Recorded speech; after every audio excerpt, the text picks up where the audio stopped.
Beasley. Before we begin, I just want to acknowledge our friends of the Brookline Library for sponsoring this program and programs like it. I also want to thank our community partners, Brookline Interactive Group, who will be streaming this program through Facebook, YouTube, and local Channel 3 on RCN and Xfinity. This program is also being streamed through the library's Facebook page as well. I would also like to read a quick disclaimer before we begin. Participation in this online yoga program could result in injury. Not all exercises presented here are suitable for everyone.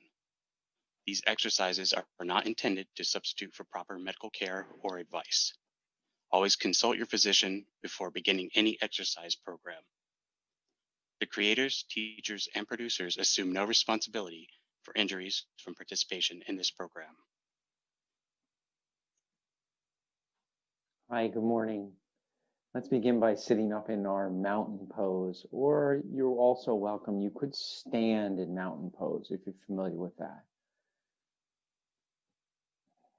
Mountain pose is a foundational pose because it teaches us to lengthen the spine and to breathe fully.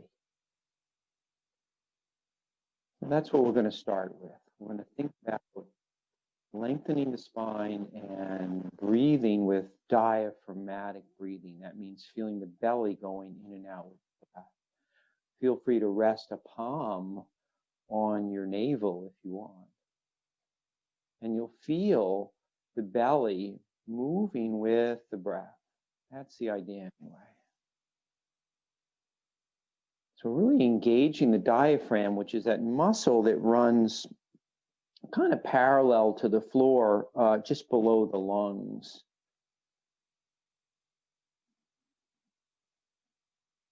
And then to extend the spine, think about grounding down through the feet. So the feet, the position of the feet, the position of the knees, the alignment of the legs and the hips is important here. So the ankles directly underneath the knees and the knees approximately in front of the hips. So if you're looking from the front, perhaps my knees are a little wider than the hips, but they're not too wide and they're not narrow like this. They're kind of in the middle, like in the story with the three bears. With the porridge, it wasn't too hot or too cold, it was just right. So we want to feel just right, which means feeling balanced and at ease. And for this one, you also have a choice about whether or not to use the back of the chair or not. So I'm sitting actually away from the back of the chair, and my sitting bones are actually up near the front. I'll slide back. I've actually slid up near the front edge of the chair, just being sure that I don't slide off the chair. And I want to have enough support where I can feel the sitting bones grounded in the chair. The left and the right side, they feel even. And the left and right feet feel even. And that's my base. And from that base, I gently press the feet down and I extend the spine up. And I can help with that feeling of extending the spine by thinking about lifting the front ribs slightly. So if you find if you come up the belly with your fingertips, you'll find your ribs here. Think about lifting them up, lifting up just a little bit. And that's going to help lift the heart. The chin may want to lift up. Don't let it lift up too much. We'd like to keep the face facing straight ahead. And the back of the neck ideally is long here. And what I mean by that is, although we have a curve in the back of the neck here, there is a curve in. It's not a big curve like this. My head's not dropping backwards. And we're moving the shoulders and the shoulder blades back. So there's a broadening across the heart, across the chest, across the collarbones. So let's start at the bottom. We press the feet. And we can do that by engaging the quadriceps here. So if you tap the tops of your legs here, these are the quadriceps. We want to isometrically contract them. It's almost like we're going to stand up. So if you're having trouble feeling that contraction, lean forward a little as if you're going to stand up, press the feet, and see if that helps so you can feel the engagement here. And then once you can feel that engagement, once we know what it feels like, we can then translate that into something that we remember, so that when we sit up and we're not actually leaning forward anymore, now we feel for that contraction here.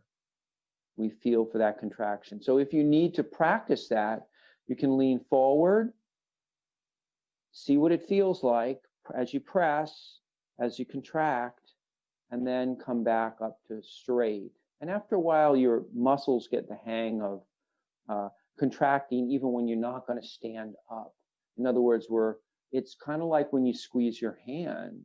We kind of take that for granted, but we easily can squeeze our hands because we remember how to do it. We don't even have to look. We can close our eyes and squeeze our hands. We can put our hand behind us. And then we're still extending the spine up and breathing. Let's start with the sound of Om. So this is Oming is yoga for the voice. Our vocal cords are muscles, and we need to work them. So we need practice with them. So that's why singing is so good for our vocal cords. But the sound of Om is an ah.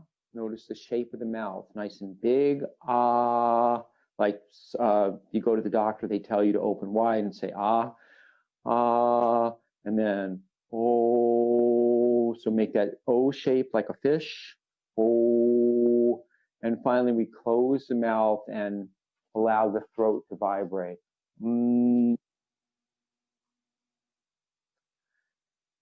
And the sound of Om is really, in yoga, we would call it really a pranayama. So prana means breath or life force, but it's a practice of using the breath to tune the body in, to tune in to the unity that we call yoga, the unity of our person.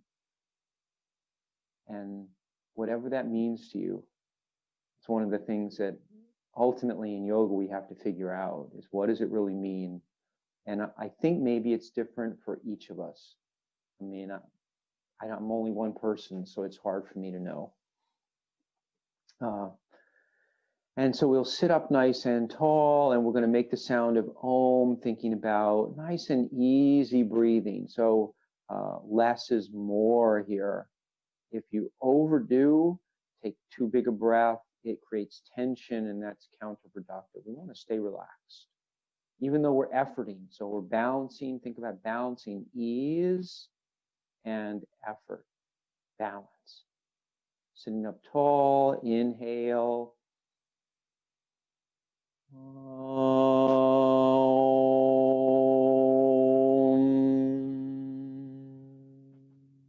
Relaxing the shoulders and the arms and the hands.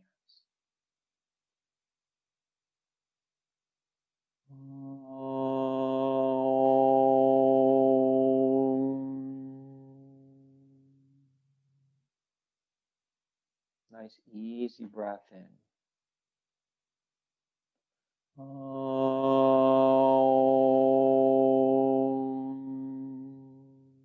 Relaxing the jaw and the tongue and the throat. Last one.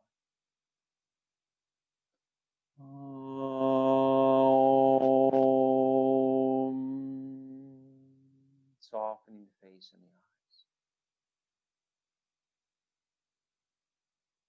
And feeling the silence.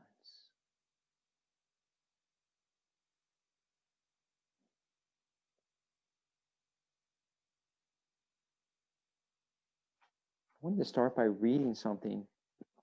This is a little book. I think someone gave it to me, but I can't remember. It's called Mindfulness on the Go. Simple meditation practices you can do anywhere. And the author's name is Bays, B-A-Y-S, if you're interested. So this is called Appreciate Your Hands. And I had read this yesterday, and I've tried practicing it. It's really interesting. So I encourage you to practice it, and you could start today, right now, with our yoga practice. And it says, it's got a series of exercises, and each one has its own title. The exercise: several times a day, when your hands are busy, watch them as though they belong to a stranger. Also, look at them when they are still. And this has a few reminders. You could write the words "watch me" on the backs of your hands. Some people, I have seen people who write notes usually on the palm, but or you could put a different ring on your finger to wear to remind you to watch your hands. Or you could even think about your hands while you're washing them. So anytime you look at your hands, try to remember, I'm going to watch my hands. And we can begin with this with actually right now in our yoga practice by opening and closing the hands. And as they open and close, notice if they seem to have a mind of their own. We're watching them, and it's not really, doesn't require a lot of effort on our part. We can just observe them. So please think about that throughout our practice today, and if you can, later in the day as well. Maybe when you're preparing a meal or eating your meal, watching your hands just feed you. We don't think about it. And then circling the wrists around like this. And then back the other way. And circling the elbows around. So to do this, I'm going to circle my hands around, and notice how my elbows are kind of flapping. They kind of go up and down like this a little as my hands circle around. Let's go back the other way.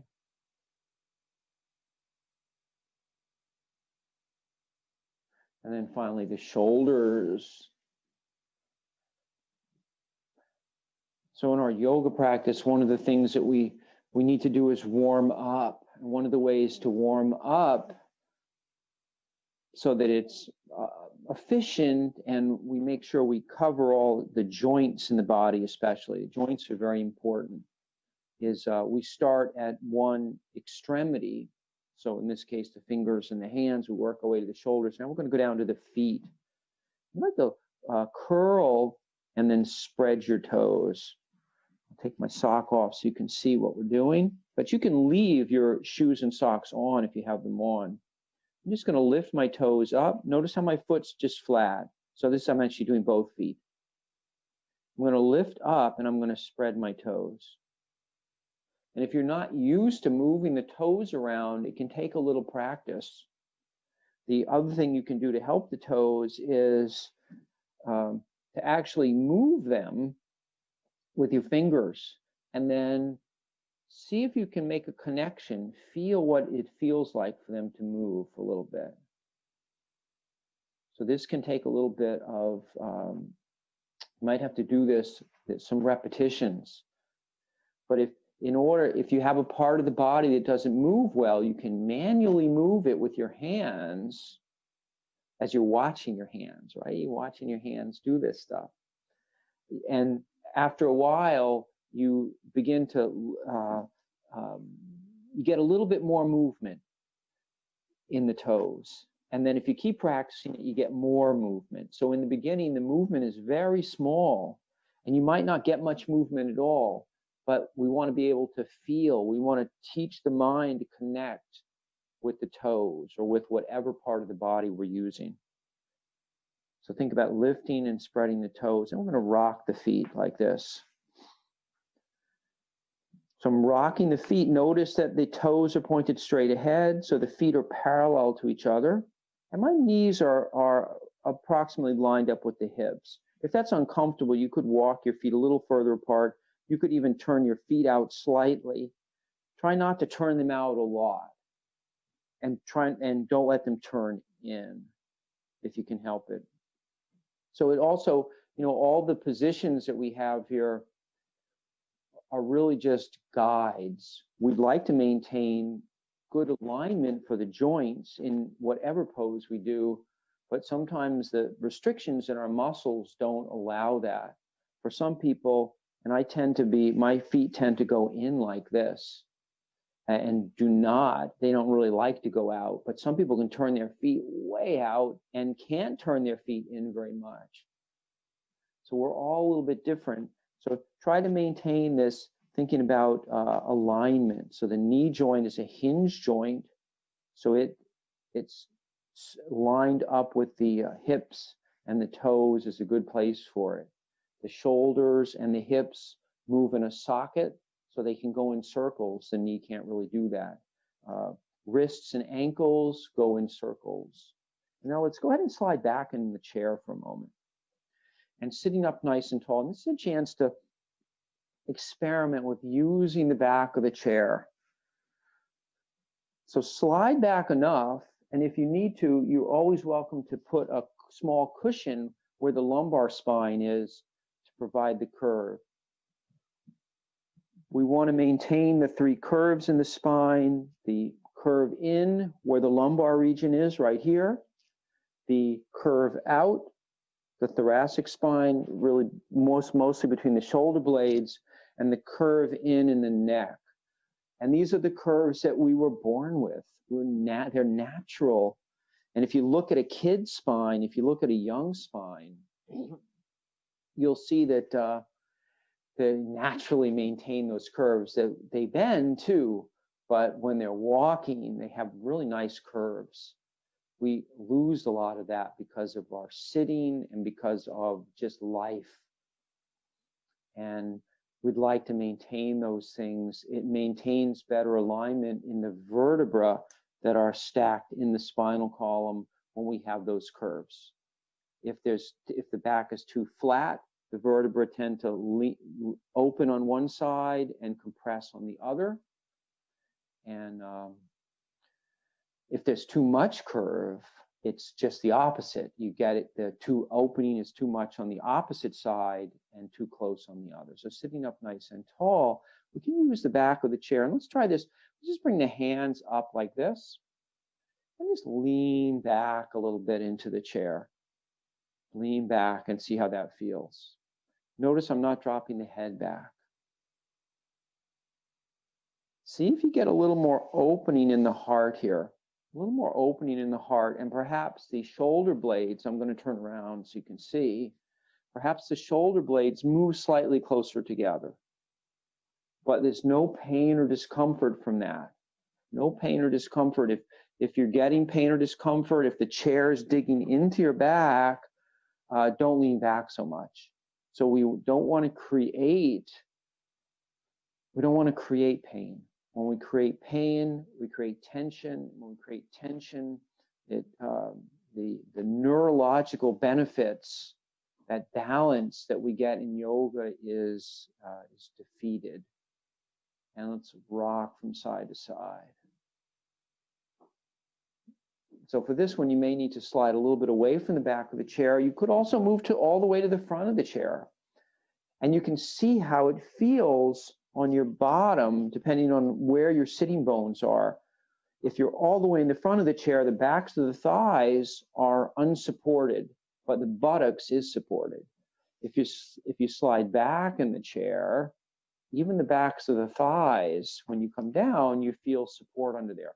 So you may or may not like, or you may feel like one is, I don't know, you like it more.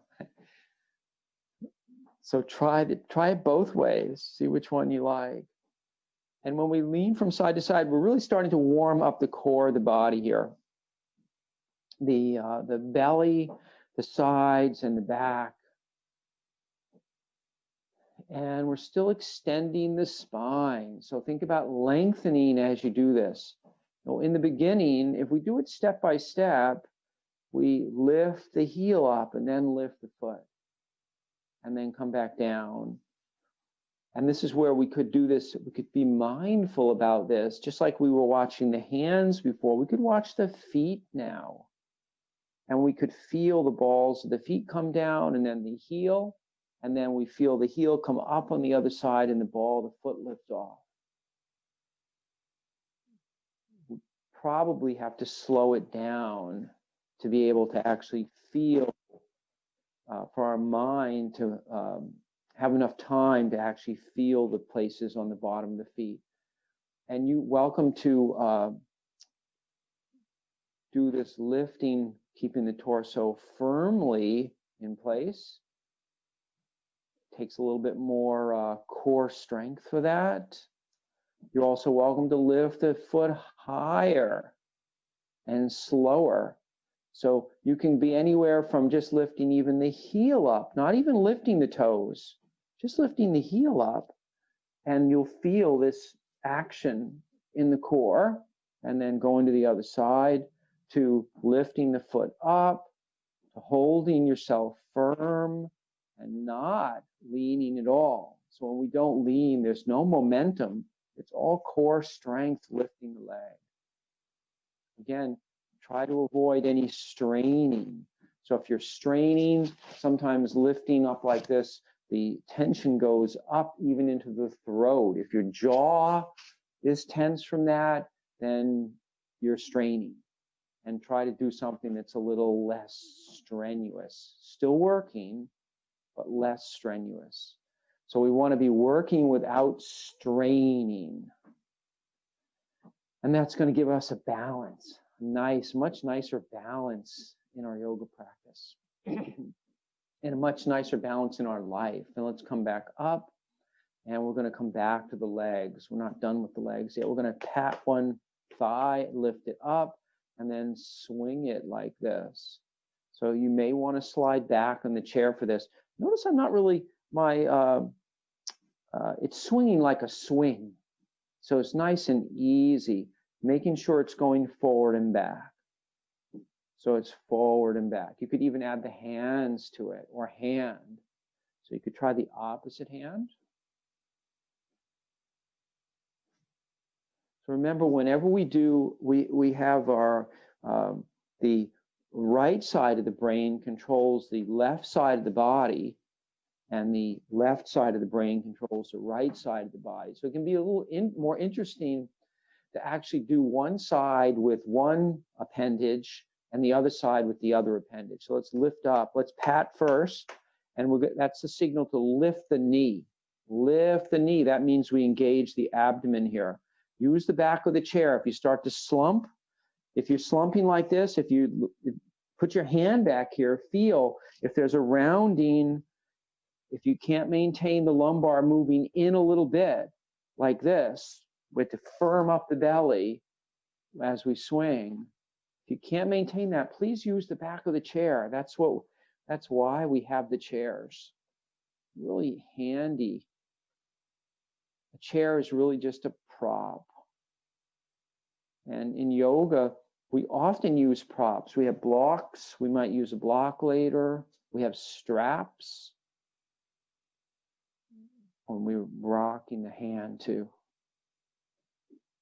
So we have a lot of options. You could even imagine there's a connection here between the fingertips and the toes. So as you swing the fingers open, the toes are swinging up. So it's this back and forth, almost like a flicking with the hand, and it flicks the foot. And this is different than a leg lift. This is a leg lift, which we're going to do now. So please put your feet, both feet down, and then go ahead and align the knees with the hips. So my feet are a little apart, and then I'm going to lift up, and I'm going to point and flex a few times. So this is for the ankle. See if you can keep the foot flat, and you can even add the hand to it, opposite hand or same side hand, keeping the hand flat. So notice that the wrist joint and the ankle joint are working in a similar manner here, coming back and forth. And we can also make that connection between the fingers and the toes here. See if you can connect the tips of the fingers with the toes that we were feeling before, not the foot, but the actual toes right here. See if you can make that connection. With practice, you'll be able to. And perhaps not once or twice. So one of the things we we have to learn in our yoga practices a lot of patience. A lot of patience. We have to be patient with ourselves. And kind of like life, we need to be patient with ourselves, because most things that are really truly useful or valuable, they don't come easy. And then we're going to do the other side. We're going to point and flex. Notice how each foot might be a little different. And what I mean by that is there's a tendency for the foot to roll in or out. You may get more flexion and extension on one foot than the other, because we're not structurally even on each side.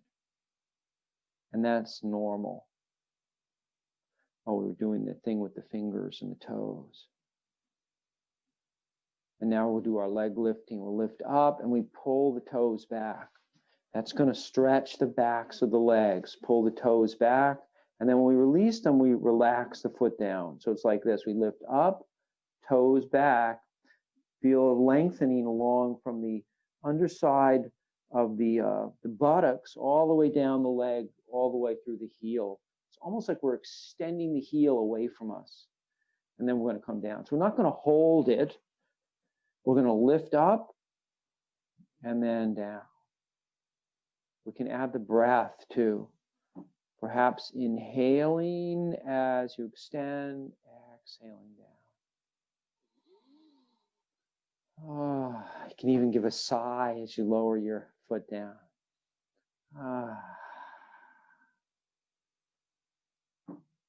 This is one of those exercises that if you can remember when you're seated, do this exercise a few times, maybe every hour, just to give the muscles on the backs of the legs a chance to stretch a little. You don't even have to do it hard. It can be a nice, easy stretch.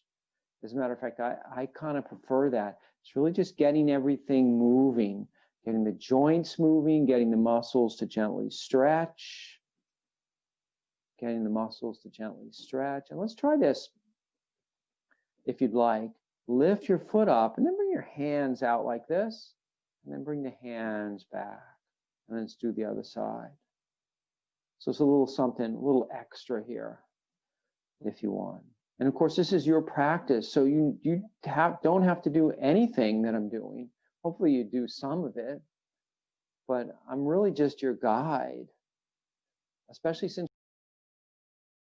in-person classes are so nice, because I can see what you're doing and you can see what I'm doing, and it's a nice way to learn from each other.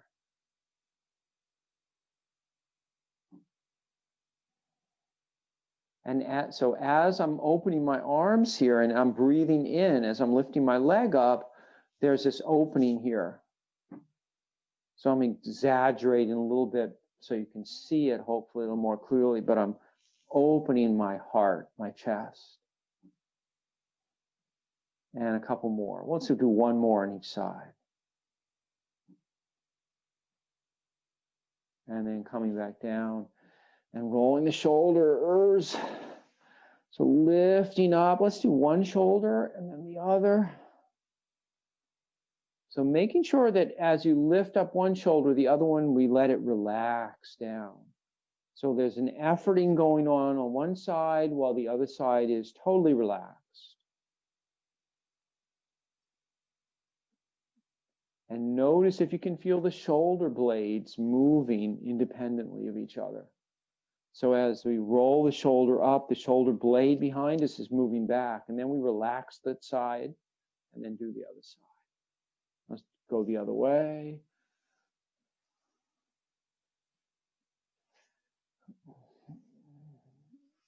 And now let's do a little backstroke here, like this.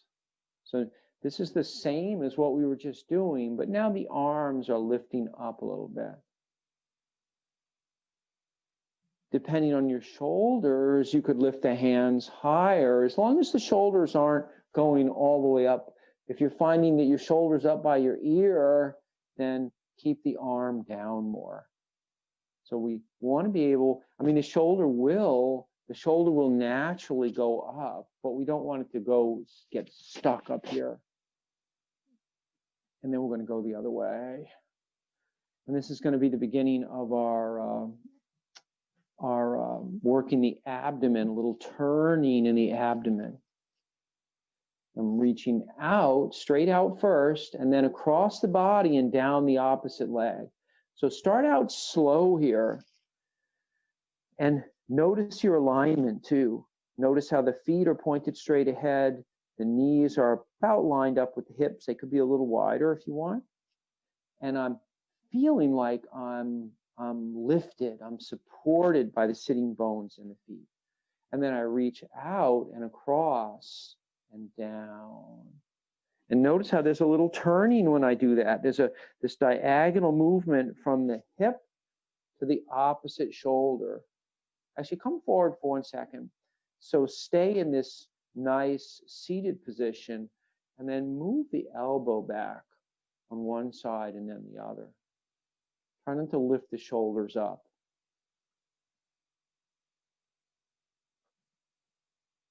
And feel the belly here. You could even, let's try this. Rest your fingertips here, right on your belly. So spread your hands out wide, rest your fingertips on the belly. So we're kind of covering the whole belly, and even with thumbs on, say, the lower ribs, the very bottom ribs here. And move the elbows back, one side and then the other, keeping the fingertips on the belly. And notice if you can feel this, there's a little movement happening underneath the fingertips. And that's what we want when we reach out. We want to be able to have this belly moving. In the beginning, sometimes it's hard to feel the movement, so we can rest our fingertips there. And then with a little practice, perhaps today, perhaps tomorrow, or the next time we meet, with a little practice, we start to be able to feel the movement without our hands being there. I feel my belly turning like this. And I'm reaching out, and just like swimming, if you want, you can turn your head gently as if you were taking a breath. If you're a swimmer, you'll know what I mean. Because obviously if we're swimming and our head's in the water, the only way to get a breath is to either lift the head up out of the water or to turn to the side.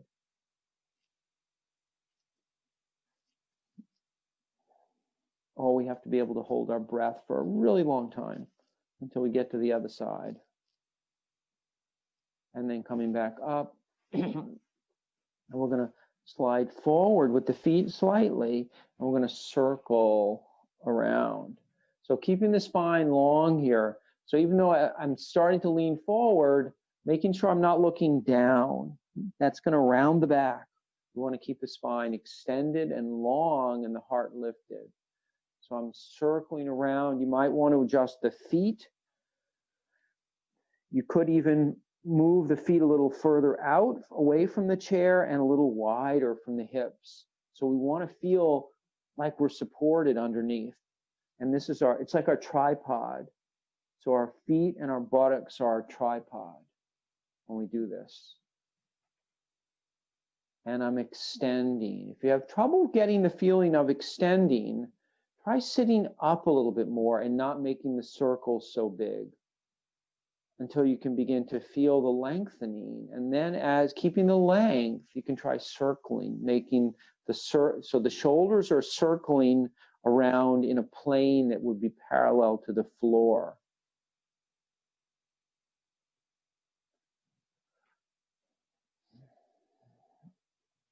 And this is going to be, you're going to feel it in the belly. You want to keep a firm belly here. So no matter what position we're in, there's a firmness in the more work's going on when we're backwards like this, going back, because the belly has to hold us up, otherwise we're going to fall backwards. And the same thing on the side. We're going to feel more going on in the side when I'm leaning to the opposite side, and the back is going to be more engaged when I'm forward like this. but I want to have firmness in all these areas throughout the whole exercise. More emphasis in those particular places when we need the extra help. And then, go the other way, please. Notice as you circle that you can feel the weight moving one foot to the other, the buttocks, the sitting bone, then the other buttocks and sitting bone, then the foot. If you go a little slower, give yourself time to feel. You can even take your hand like this and circle the hand around. Or circle both hands. So we do this sometimes with the, you can have your hands on the knees like this for support. You could have your hands off the knees, circling around. You can even have your hands up like this. So this is the hardest, which doesn't mean it's the best. Although some people think that it does. It's not my experience anyway. Sitting up nice and tall. And take a few, let's do some cactus breaths here. Inhale and exhale.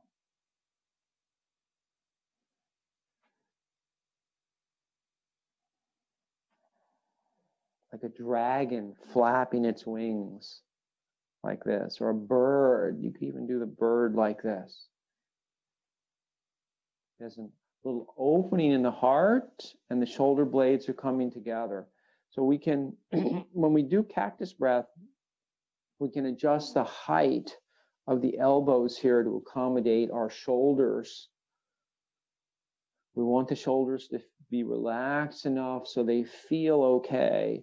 So that we will not elevate the elbows higher than the shoulders, but you may want to move them down more.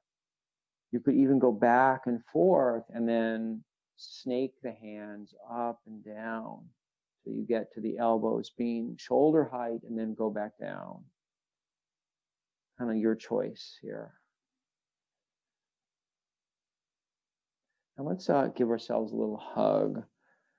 Starting out maybe with the elbows and then the upper arms. We're crossing the arms. Each time we cross, the other arm is on top. So this arm is now on top. And then the next time, this arm will be on top, like this. Until finally, perhaps, we're reaching onto the shoulders, onto the deltoids, up at the tops of the shoulders. Some people may even be able to reach the shoulder blades behind them. But I'm not straining here to do that. I'm trying to accept the way that I am. So I'm not,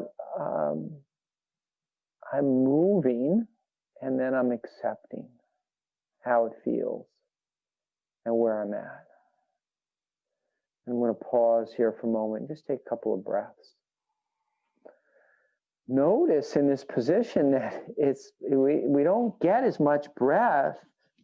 This area is closed off, so we can get a little bit more feeling behind us. So notice the breath and then release.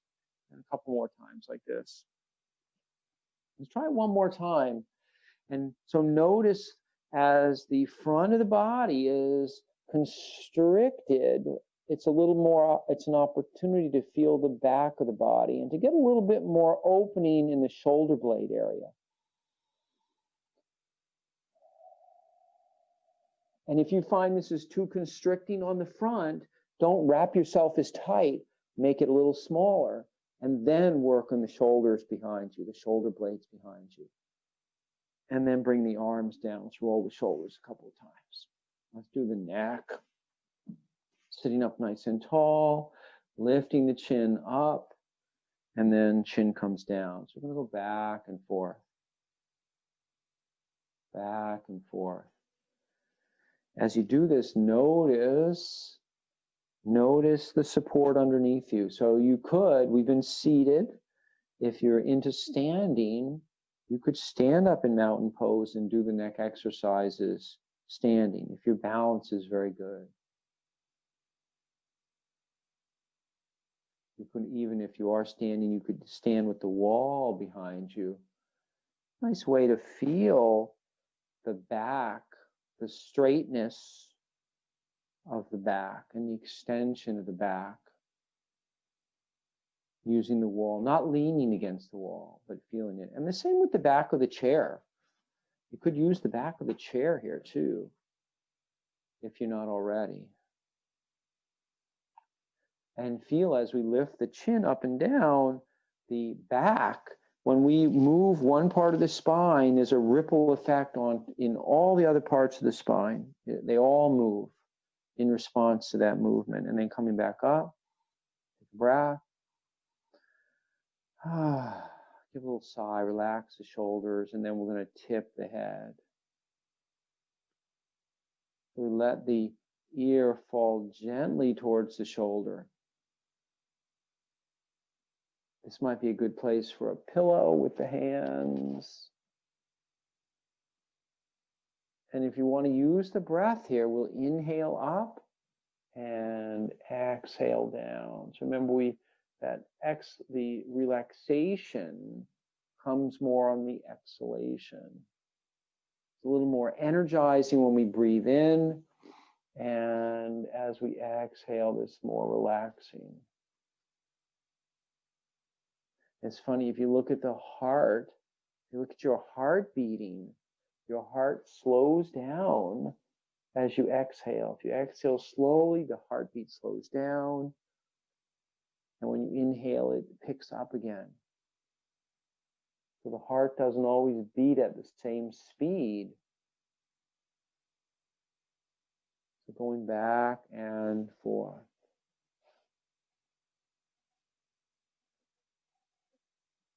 And then sitting up nice and tall.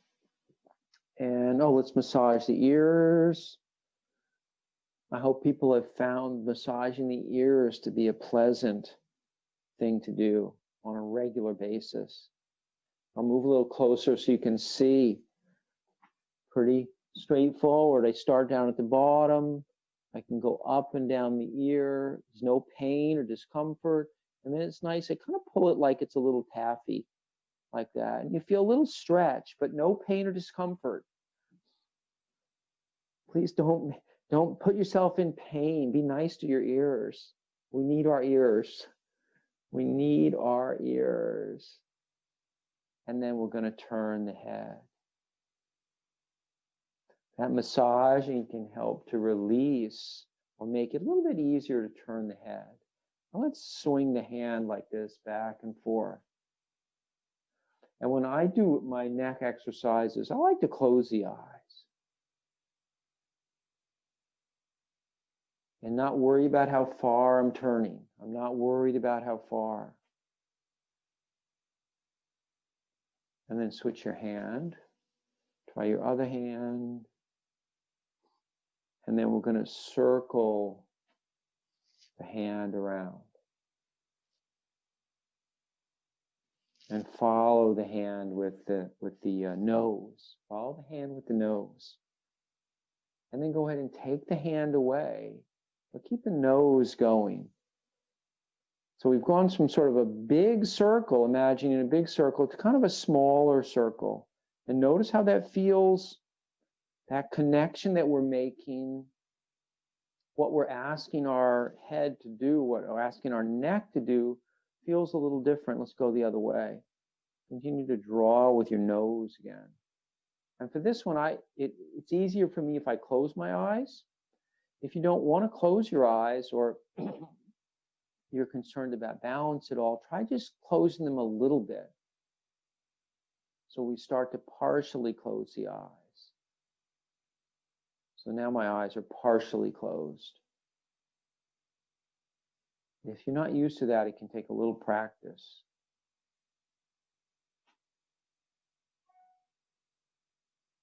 So it can be a nice way to meditate as well. So there's traditions where when you meditate, the eyes are partially closed. And that removes a lot of the distraction, but it still keeps us very present when the eyes are open a little bit.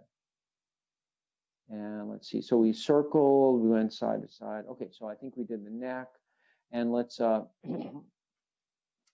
do our sun breath. We didn't do that in the beginning. We're going to inhale up, exhale around. But we did warm up. So notice here how this feels. And if you can, think back to when we usually do it and see if it feels any different. We're a little more warmed up now.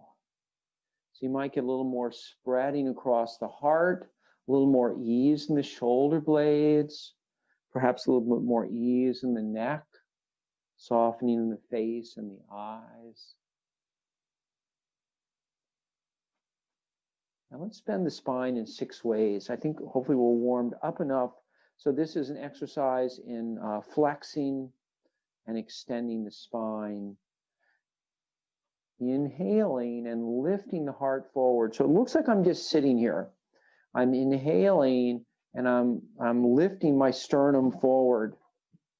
I'll turn sideways so you're able to see. So it's a small movement. A small movement. I'm actually going to get a little closer to you. Sideways. See if this helps.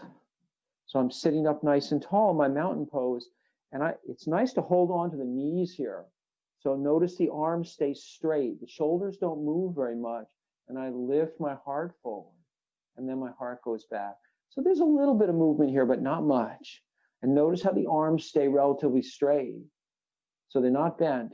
So I'm lifting and then moving back. So the movement that I'm working on is in the heart area, the heart and the shoulder blades.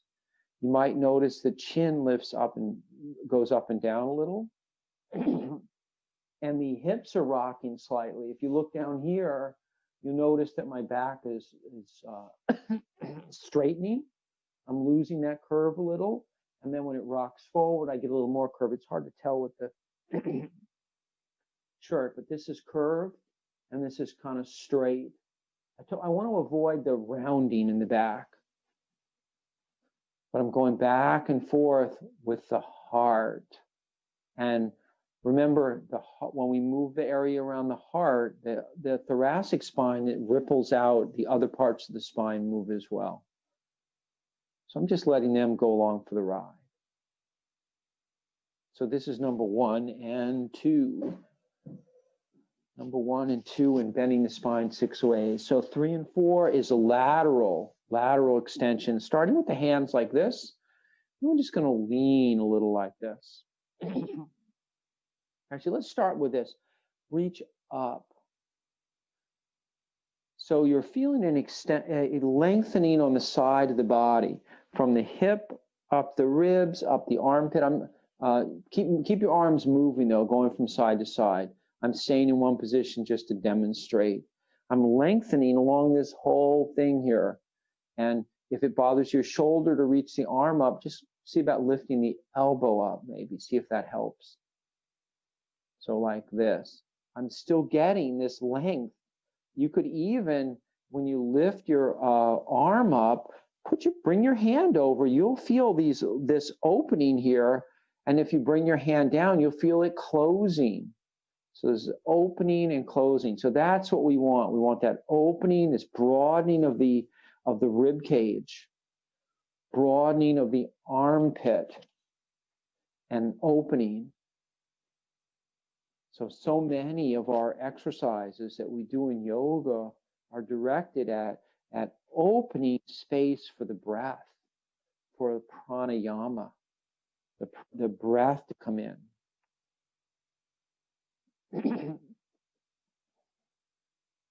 So we're going back and forth, reaching up, and now add a little bit more bending. So you could use your opposite hand to come down for support on the chair if you want. So please don't fall out of the chair. If you have an arm on the chair, you can rest your hand on the arm of the chair.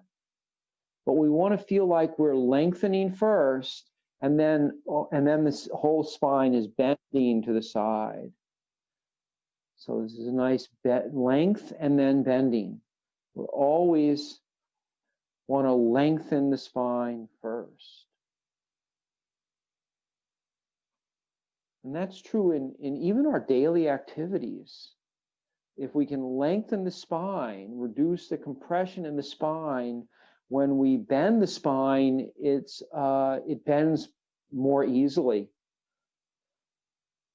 When the vertebrae are compressed together and the discs are squashed together, then when we try to bend, bend or turn the vertebra, they're bumping up against each other. And it's more challenging, it's more difficult, and we're going to bring the arms down. And then the final one is we're going to turn. Let's start with resting the hands like this, and then turning, feeling the elbows going back. So rather than doing it fast, see if you can go slow and feel some movement coming across the belly here. Even if your elbows aren't moving back very much. And remember, we're not straining here. We're not straining to move the elbows back. We're allowing them to move back. And then if you want, you can go a little bit faster to create just a touch of momentum. You could also remember to bring, so if your shoulders bother you when you do this, if you feel things are all jammed up here, lower the elbows down like this. So you could do this like the twist, the dance, the twist. So twisting or turning of the belly is so good for our abdomen and for all the stuff inside. It's really good for our regularity. It's really good for gently massages. We get a compression in the internal organs, a little squeeze, not a big squeeze, but a small one. And that helps to move the blood around. Actually, all the movements in the body, let's come back to the middle. One of the reasons that moving in yoga is so good for us is we have our lymph system, which is kind of like our circulatory system. Let's rock from side to side here. Just build a little bit more heat here. And our lymph system is really, the lymph travels from the extremities back to the center of the body where it's eliminated. The lymph system is sort of like a waste system in the body. It relies on our muscular movements. It's the squeezing of the muscles when they contract. It helps to squeeze the little lymph areas, and the stuff moves slowly back towards the center of the body. If you're interested in that, there's certainly plenty of stuff online about our lymph system. Sitting up nice and tall. Let's all just take a minute. We're going to stand up in mountain pose, or you can do seated mountain pose, just to give us a little break here if you're inclined to stand up. So standing up in mountain pose, and then soften the knees and straighten. Soften and straighten. So I like to do a balance pose here, a tree pose. So we extend the spine up, we feel the feet grounded, and then go ahead and pat one leg, the thigh here. And this will be our straight leg, and we're going to open the thigh like this, and then bring the sole of the foot on the inside of the calf. You can always step down and come back. And you can add the arms if you want, like this, like a tree. You could have the hands together in front of the heart. Think about extending the spine up. And sometimes we lose our balance, so we need to come down. And if you're seated, if you're standing, go ahead and come down, or continue if you want. If you're seated, you can do the seated pose like this, bringing the foot to the outside, the leg of the chair, and you can either extend the leg like this, or you can keep it bent, and then still extending up. So it's still about the extension of the spine, and there's a little bit of balance here. And then we're going to all come down. We're going to switch to the other side, but come back to our mountain pose first. Forget about what we just did. Come back to the mountain pose. Only the mountain pose. Be balanced in mountain pose, both sides. And then we're going to do the opposite leg now. Go ahead and pat that leg. That'll be the firm leg. We'll open the thigh and bring the sole of the foot on the inside.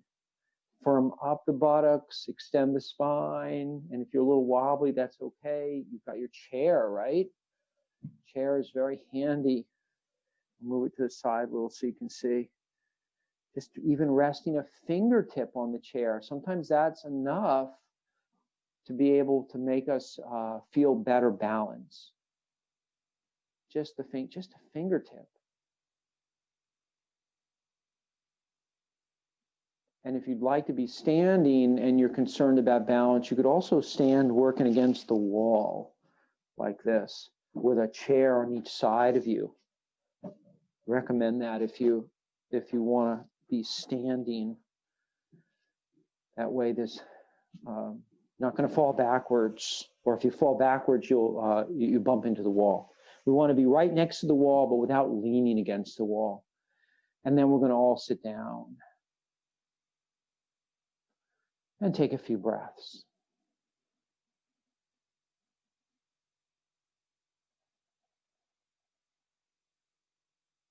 Feeling the belly moving with the breath here. So we're allowing ourselves to really settle down. And maybe for the first few breaths, don't use the back of the chair, extend the spine up. Maybe even lean a little bit to one side and then the other. And then feel the lengthening of the spine as you lean.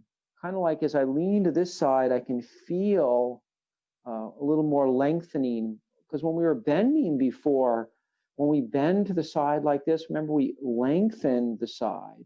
So think about, as you lean slightly, think about this bending, but also lengthening, and then going to the other side and lengthening. It's like we're lengthening one side and then lengthening the other, and then slowly coming right into the middle so that we've now lengthened both sides. So our whole spine feels a little taller, a little more lengthened.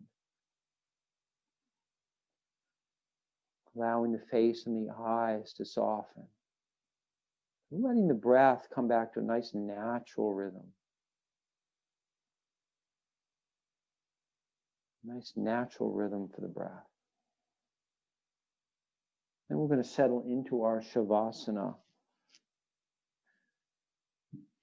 And like we usually do, we'll stay with shavasana for a couple minutes together. Then we'll formally end the class. And you can continue for as long as you like in shavasana. At least 5. If you can get 5 minutes in, that's really good. 10 minutes is really good too.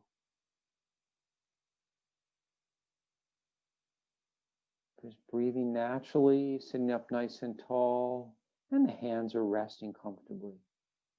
So we'll see everyone officially next time. And we'll continue for about another minute or so.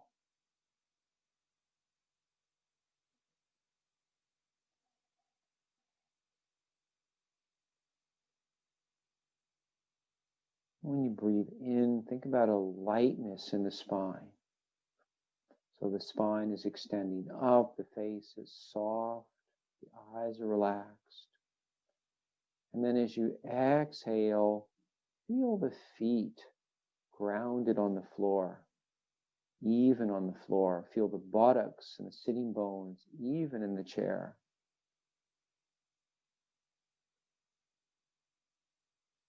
Relaxing the shoulders as you exhale.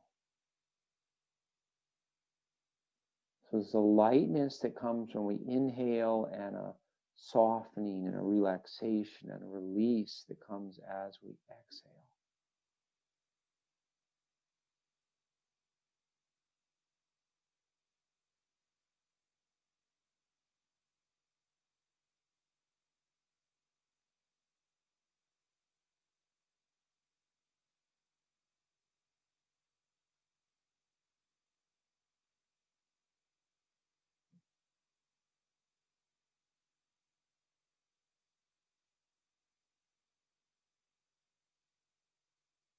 Allowing the breath to feel very soft. The belly is soft. The eyes are soft.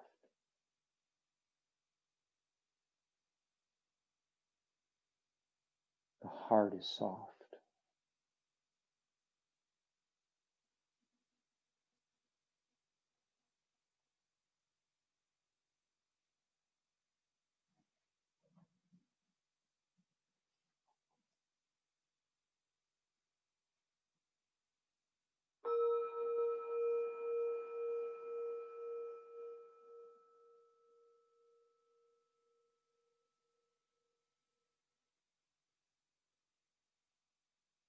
Namaste. That completes our class for today, but feel free to continue. Turn off your device and continue for a little meditation a little bit longer. I'll see everyone next time. Thank you very much. Namaste.